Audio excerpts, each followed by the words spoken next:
Regional ring road హైదరాబాద్లో ఎప్పుడు start కాబోతోంది? అది అక్కడ రీజనల్ రింగ్ రోడ్ పరిసర ప్రాంతాల్లో ఇప్పుడు ప్రజెంట్ మార్కెట్ వాల్యూ ఎలా ఉంది? గతంలో ఆమోదించిన దానికంటే కూడా రీజనల్ రింగ్ రోడ్ని పొడిగిస్తూ ఇంకో జీవో కూడా వచ్చినటువంటి నేపథ్యంలో అది ఏ ఏ ప్రాంతాలను కనెక్ట్ చేయబోతుంది అంటే ఏం చెప్తారు? సో రీజనల్ రింగ్ రోడ్ అనేది గత కొన్ని సంవత్సరాల నుంచి బాగా ట్రెండింగ్ లో ఉన్నటువంటి టాపిక్. సో చాలా మంది ఇప్పుడు సిటీ అవుట్స్కట్ లో ఇన్వెస్ట్మెంట్ చేసే వాళ్ళందరూ కూడా చెప్పేది ఏంటంటే నెక్స్ట్ రీజనల్ రింగ్ రోడ్ ఇక్కడ నుంచి రాబోతుంది, ఈ ఏరియాలో ఇన్వెస్ట్మెంట్ చేస్తే బాగుంటుంది అని చెప్తున్నారు. అది 100% కరెక్ట్. ఎందుకంటే అవుటర్ రింగ్ రోడ్ లోపల మనం ఇవాళ ఎక్కడ చూసుకున్నా 40,000 కన్నా ఎక్కువ ఉంది గజం. అవుటర్ రింగ్ రోడ్ వస్తుంది అంటే చాలా మంది జనాలు నవ్వుకున్నారు. అంత పెద్ద రోడ్ వేస్తారా, మా ఏరియాలో సిమెంట్ రోడ్లకే గతి లేదు, అంత పెద్ద రోడ్ ఎవరు చేస్తారు, దాని మీద ఎవరు తిరుగుతారు అన్నారు. కానీ అలా హైదరాబాద్ లో సగం ట్రాఫిక్ తగ్గింది ఓన్లీ బికాస్ ఆఫ్ ఓఆర్ఆర్ వల్ల. అంత డిమాండ్ వచ్చేసింది. ఓఆర్ఆర్ కంటే ముందు మనకి ఐఆర్ఆర్ ఉండే inner ring road. So inner ring road వరకే మనకి సిటీ అనేది ఉంది. తర్వాత అవుటర్ రింగ్ రోడ్ వరకు మొత్తం సిటీ అనేది ఎక్స్పాండ్ అయింది. ఇప్పుడు అవుటర్ రింగ్ రోడ్ నుంచి కూడా జనాలు ఇక్కడ సరిపోవట్లేదు అని చెప్పేసి అవుటర్ రింగ్ రోడ్ దాటి జనాలు బయటికి వెళ్తా ఉన్నారు రీజనల్ రింగ్ రోడ్ వరకు. సో ఈ రీజనల్ రింగ్ రోడ్ వరకు ఎక్కడ వరకు వస్తుందంటే మనకి ఆల్రెడీ మనకి హెచ్ఎండిఏ లిమిట్స్ ఏదైతుందో 50 కిలోమీటర్స్ ఉండే. సో ఇప్పుడు గవర్నమెంట్ ఏం చేసిందంటే up to regional ring road వరకు ఎక్స్పాన్షన్ చేయాలని చెప్పింది. ఎందుకంటే ఎట్లయితే జనాలు పెరుగుతా పోతారో వాళ్ళకి అన్ని రకాల ఎమ్యూనిటీస్, వాళ్ళకి అన్ని రకాల మనం డెవలప్మెంట్ చేయాలంటే గనక ఒకటే దగ్గర చేస్తే కూడా సరిపోదు, దాన్ని ఎక్స్పాండ్ చేయాలి. సో దీనికి అయ్యే టోటల్ ఖర్చు వచ్చేసి మనకి ఏంటంటే 31,000 కోట్ల రూపాయలు ఖర్చు రావచ్చు అని చెప్పి రీసెంట్ గా మనకు ఆర్టికల్స్ వచ్చినాయి, గవర్నమెంట్ వాళ్ళు చెప్పడం జరుగుతుంది. సో ఇది వచ్చేసి మనకి ఫస్ట్ ఏంటంటే నార్త్ నుంచి వస్తుంది, సెకండ్ సౌత్ కి కనెక్ట్ అవుతుంది. ఎక్కడ నుంచి స్టార్ట్ అవుతుంది అంటే సంగారెడ్డి నుంచి మొదలు పెడితే మనకి సంగారెడ్డి నుంచి నెక్స్ట్ వచ్చేసి ఎక్కడ ఉన్నాయి మనకి శంకరపల్లి నుంచి నెక్స్ట్ ఎక్కడ ఉన్నది అంటే చేవెళ్ళ నుంచి షాబాద్ నుంచి షాద్ నగర్ నుంచి అగైన్ మనకి ఆమన్గల్, చౌటుప్పల్, తూప్రాన్, తర్వాత వచ్చేసి మనకి ఏదైతే భువనగిరి, ఇట్లా మనకి రౌండ్ వస్తుంది సర్కిల్ అనమాట. నర్సాపూర్ ఇవన్నీ కూడా కలుపుతూ మళ్ళీ ఒక్కొక్క ప్రాంతాన్ని కనెక్ట్ చేసేటువంటి ఈ రీజనల్ రింగ్ రోడ్ ప్రాంతాల్లో అసలు ప్రజెంట్ మార్కెట్ వాల్యూ ఎలా ఉంది? ఇప్పుడు అసలు హైదరాబాద్లో ఉన్నటువంటి రియల్ ఎస్టేట్ రంగం మొత్తం ఈ ప్రాంతాల మీదే డిపెండ్ అయ్యి ఉంది అంటూ కూడా కొన్ని వార్తలు వస్తున్నాయి. వాటిలో వాస్తవం ఉందంటారా? కరెక్ట్. సో మేజర్గా ఏంటంటే ఇప్పుడు ఏదైతే రీజనల్ రింగ్ రోడ్ వస్తుందో మళ్ళీ దానికి కనెక్టింగ్ రేడియల్ రోడ్స్ ఉంటాయి compulsory. Peripheral roads, radial roads అనేది కంపల్సరీ ఉంటుంది. అంటే రావడానికి 100 ఫీట్ల రోడ్లు, 150 ఫీట్ల రోడ్లు, 200 ఫీట్ల రోడ్లు కూడా ఉంటాయి ఖచ్చితంగా. సో ఇవన్నీ కూడా ఇంకోటి ఏంది, ఏదైతే రీజనల్ రింగ్ రోడ్ వస్తుందో నేషనల్ హైవేస్ అదేవిధంగా స్టేట్ హైవేస్ ని ఖచ్చితంగా కనెక్టింగ్ యాక్సెస్ ఉంటుంది కంపల్సరీ. కాబట్టి ఇప్పుడు హైదరాబాద్ సరౌండింగ్ లో ఎక్కడ ఎక్కువ గ్రోత్ వస్తుంది మనకి అండ్ మార్కెట్ వాల్యూస్ ఎలా ఉన్నాయంటే ఇప్పుడు ఏదైతే రీజనల్ రింగ్ రోడ్ రాబోతుందో నేను చూస్తున్నంత వరకు నాకున్న నాలెడ్జ్ ప్రకారం ఏంటంటే సిటీ దాటిన తర్వాత మనం రీజనల్ రింగ్ రోడ్ ఏరియాలో ఎక్కడ తీసుకున్నా కూడా ఇలా గజం డిటిసిపి లేఅవుట్లనైతే 10,000 నుంచి ఎబోవ్ ఉన్నాయి. హెచ్ఎండిఏలో తీసుకుంటే 15,000 నుంచి 30,000 వరకు ఉన్నాయి. Depends upon area. ఇప్పుడు సంగారెడ్డి లాంటి ఏరియా ఉంది, అక్కడ మనం చూసుకుంటే గజం 30,000 వరకు ఉంది, 20 నుంచి 30,000 మినిమం ఉంది అక్కడ. తర్వాత వచ్చేసి మనకి బెంగళూరు హైవేలో తీసుకుంటే వచ్చేసి మనకి అక్కడ హెచ్ఎండిఏలో 25,000 నుంచి 30,000 వరకు ఉంది. కొన్ని ఏరియాలో చూసుకుంటే మనకి 22,000, 20,000, 18,000 డిపెండ్స్ అపాన్ ఏరియా. మినిమం చూసుకున్నా కూడా ఎక్కడ చూసుకున్నా కూడా 18,000 కంటే తక్కువ అయితే ఎక్కడ లేదు. దాని తర్వాత శ్రీశైలం హైవే కావచ్చు, తర్వాత విజయవాడ హైవే కావచ్చు. సో చౌటుప్పల్ వరకు మనం ఎక్కడ తీసుకున్నా కూడా హైవే సైడ్ తీసుకుంటే కనుక 20,000 ఎబో ఉంది. హైవే సైడ్ ఉన్నాయంటే 20,000 ప్లస్ ఉన్నాయి. హైవే నుంచి లోపలికి వెళ్తే మనకి ఇంకా తక్కువ ప్రైస్ లో ఉంటుంది. ఇప్పుడు మనకి హెచ్ఎండిఏ లిమిట్ లో ఎక్కడ తీసుకున్నా కూడా ఈ మేజర్ గా ఎక్కువ బిజినెస్ నడిచేది ఈ హైవేలలో. ఈ కొడంగల్ హైవే కానీ ఇవన్నీ కూడా మేజర్ గా ఇక్కడ ఎక్కువ బిజినెస్ నడుస్తుంది కాబట్టి ఈ ఏరియాలో అయితే కొంచెం ప్రైజెస్ ఇప్పుడు ఉన్నాయి. నెక్స్ట్ దీన్ని పెంచబోతున్నారు. తర్వాత మిగతా హైవేలలో ఏంటంటే కనెక్టింగ్ తో పాటు డెవలప్మెంట్ పరంగా చూసుకుంటే కొంచెం ఈ హైవేలతో కంపేర్ చేస్తే ఈ హైవేలు కొంచెం తక్కువ ఉంటాయి కాబట్టి అక్కడ ప్రైజెస్ అనేది ఇంకొంచెం తక్కువ ఉంది.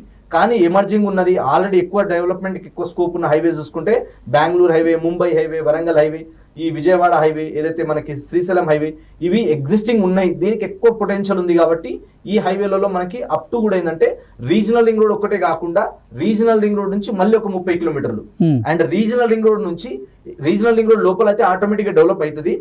ప్లస్ రీజనల్ రింగ్ రోడ్ దాటినాక 10 కిలోమీటర్ల వరకు కూడా ఎక్కువ స్కోప్ ఉంటుంది డెవలప్మెంట్. ఇప్పుడు రీజనల్ రింగ్ రోడ్ ని పొడిగిస్తున్నారు కదా, ఎక్కడి నుంచి ఎక్కడి దాకా పొడిగించే అవకాశం ఉంది? సో రీజనల్ రింగ్ రోడ్ అనేది ఫస్ట్ స్టార్ట్ అయినప్పుడు ఎంత ఉండే దాని ప్రపోజల్ అంటే 338 కిలోమీటర్లు ఉండే, తర్వాత 347 అన్నారు, ఇప్పుడు 350 అంటున్నారు. సో గవర్నమెంట్ ఏంటంటే అది తీసుకొచ్చినప్పుడు ఎంత పెద్ద రోడ్ వేసినప్పుడు ఏదైనా కొంచెం లోతట్టు ప్రాంతాలు వచ్చినా, కొన్ని చెరువు లాంటిది వచ్చినప్పుడు, లేదా కొంచెం టౌన్ కి ఎఫెక్ట్ అయ్యేటట్టు ఉన్నప్పుడు కొంచెం బయట నుంచి తీసుకురావడానికి ఆటోమేటిక్ గా 20-30 కిలోమీటర్ రేడియస్ అనేది పెరిగిపోతుంది ఖచ్చితంగా. సో ఇప్పుడు మనకు చెప్పేది వచ్చేసి 350 కిలోమీటర్లు చెప్తున్నారు, ఇది ఇంకో 20 కిలోమీటర్ల వరకు పెరిగినా కూడా మనం ఆశ్చర్యపోవడం అవసరం లేదు. సో ఏరియాని బట్టి అది పెంచుతారనమాట, ఎక్కడైతే మనకు తక్కువ వస్తుంది ఎక్కడ పెంచొచ్చు, ఏ ఏరియాని లోపల తీసుకోవాలి, ఏ ఏరియాని రీజనల్ లింక్ రోడ్ బయట తీసుకెళ్తే బాగుంటది. సో గవర్నమెంట్ దీని మీద ఒక డిపిఆర్ రెడీ చేసిన తర్వాతనే ఆ చేంజెస్ అనేది చేస్తుంది. సో 350 నుంచి 370 వరకు పెరగవచ్చు. ఈ రీజనల్ రింగ్ రోడ్ అనేది ఏ ఏ జిల్లాలను కనెక్ట్ చేస్తూ ఉంది, ఏ జిల్లాల్లో ఈ రీజనల్ రింగ్ రోడ్డు వల్ల మార్కెట్ వాల్యూ ఇప్పుడున్న దానికంటే కూడా పెరిగేటువంటి అవకాశం ఉంది అంటే ఏం చెప్తారు? సో మేజర్ గా వచ్చేసి మనకి మెదక్ ఒకటి, సంగారెడ్డి ఒకటి, తర్వాత వచ్చేసి రంగారెడ్డి ఒకటి. సో తర్వాత ఇట్లా మనకి డిస్ట్రిక్ట్స్ ఉన్నాయి కదా, అంటే ఎక్కువ శాతం ఇక్కడ సైడ్ ఉంది కాబట్టి ఈ ఏరియాలలో ఎక్కువ స్కోప్ ఉందన్నమాట మనకి. కాబట్టి ఈ డిస్ట్రిక్ట్స్ ని కలపడంతో పాటు మనకి కనెక్టింగ్ రోడ్స్ ఏవైతే ఉన్నాయో ఆల్రెడీ ఎగ్జిస్టింగ్ డెవలప్మెంట్ ని బేస్ చేసుకొని ప్లస్ అక్కడ నుంచి ఎక్కడ ఎంతవరకు ఎక్స్టెండ్ అవుతుందో చూసుకొని ఆ ఏరియాలలో మనం ఇన్వెస్ట్మెంట్ చేస్తే నెక్స్ట్ ఫ్యూచర్లో ఖచ్చితంగా రేట్స్ అనేది ఇప్పుడు పెరగబోతున్నాయి. మార్కెట్ వాల్యూస్, ల్యాండ్ వాల్యూస్ అనేది పెరుగుతాయి, కానీ ఎవరైనా భూమి రేట్లు పడిపోతేమో, ఏమైనా తగ్గిపోతేమో, నెక్స్ట్ అంతగానం రియల్ ఎస్టేట్ లేదేమో, ఇలాంటి భయాలు అవసరం లేదు. హైదరాబాద్ రియల్ ఎస్టేట్కి మరో 20 సంవత్సరాల వరకు టచ్ చేయలేరు. ర్యాపిడ్గా పెరుగుతుంది తప్ప రేట్ అనేది పెరగదు. ఎందుకంటే ఇలా ల్యాండ్ వాల్యూ మనం city surrounding regional link road లోపల తీసుకుంటే ఎక్కడ చూసినా కూడా మినిమం ఎకరం వచ్చేసి 60 నుంచి 80 వేలు ఉంది, 80 లక్షలు ఉంది, సారీ తక్కువ 60 లక్షల నుంచి 80 లక్షల ఎకరం. మెయిన్ ఇంకా కనెక్టింగ్ రోడ్స్ కుంటే 1 CR ఎబోనే ఉంది, కానీ తక్కువ ఎక్కడే లేదు. కాబట్టి ఇప్పుడు ₹1 కోటి మినిమం ఎకరం ఉన్నప్పుడు ఇంకో 10 సంవత్సరాల్లో ఇయర్లీ 10% పెంచుతూ పోయినా మనము, ఇది అలా ₹1 కోటి ఉన్నది, నెక్స్ట్ 10 సంవత్సరాల్లో 20 సంవత్సరాల్లో 10 కోట్లు అయినప్పుడు అక్కడ డెవలప్మెంట్ చేయాలి, అక్కడ గ్రోత్ తీసుకురావాలి, అన్ని ఫెసిలిటీస్ ఇవ్వాలంటే ఖచ్చితంగా రేట్స్ అనేది పెరుగుతాయి కానీ తగ్గదు. ఆల్రెడీ మనం గతంలో 5 years 10 years బిఫోర్ రేట్స్ కి ఇప్పుడున్న రేట్స్ కి చాలా చేంజెస్ వచ్చినాయి. సో నెక్స్ట్ 10 years అద్భుతంగా ఉంటది. కాబట్టి ఎక్కడైనా సరే రీజనల్ రింగ్ రోడ్ లోపల, అవుటర్ రింగ్ రోడ్ దాటి రీజనల్ రింగ్ రోడ్ లోపల ఎక్కడ ఉన్నా సరే రానున్న 10 సంవత్సరాల్లో అద్భుతమైన రిటర్న్ తీసుకోవచ్చు. కానీ రీజనల్ రింగ్ రోడ్ వస్తుంది కదా అని చెప్పి ఇయాలనే కొనుక్కొని ఇయాలనే రేపే అమ్మాలనుకోవద్దు. వెయిట్ చేయాలి, వెయిట్ చేసే కొద్దీ రేట్ అనేది పెరుగుతా పోతుంది. రీజనల్ రింగ్ రోడ్ కనెక్ట్ చేసేటువంటి ప్రాంతాల్లో గత ప్రభుత్వంలో మార్కెట్ వాల్యూ ఎలా ఉండేది, రేవంత్ రెడ్డి వచ్చిన తర్వాత ఇప్పుడు మార్కెట్ వాల్యూ ఎలా ఉంది? అంటే కేసీఆర్ గారు ఉన్నప్పుడు మార్కెట్ వాల్యూ బాగుందా, లేదంటే ఇప్పుడు రేవంత్ రెడ్డి గారు ముఖ్యమంత్రి అయిన తర్వాత ఇక్కడ మార్కెట్ వాల్యూ బాగుందా అంటే ఏం చెప్తారు? సో కేసీఆర్ సార్ ఉన్నప్పుడు మంచి డెవలప్మెంట్స్ అయినాయి ఆల్రెడీ. వాళ్ళు ఎంత పెంచాలో అంత పెంచుకుంటూ పోయారు. 2021, 2022లో బాగా రేట్లు అనేవి ఒకటేసారి మార్కెట్ వాల్యూస్ అనేది పెంచడం జరిగింది. ఆ తర్వాత మళ్ళీ పెరగలేదు. సో గవర్నమెంట్ మారినప్పుడు ఖచ్చితంగా వాళ్ళు చెప్పిన కమిట్మెంట్ అన్ని ఫుల్ఫిల్ చేయాలంటే వీళ్ళకి రెవెన్యూ కావాలి.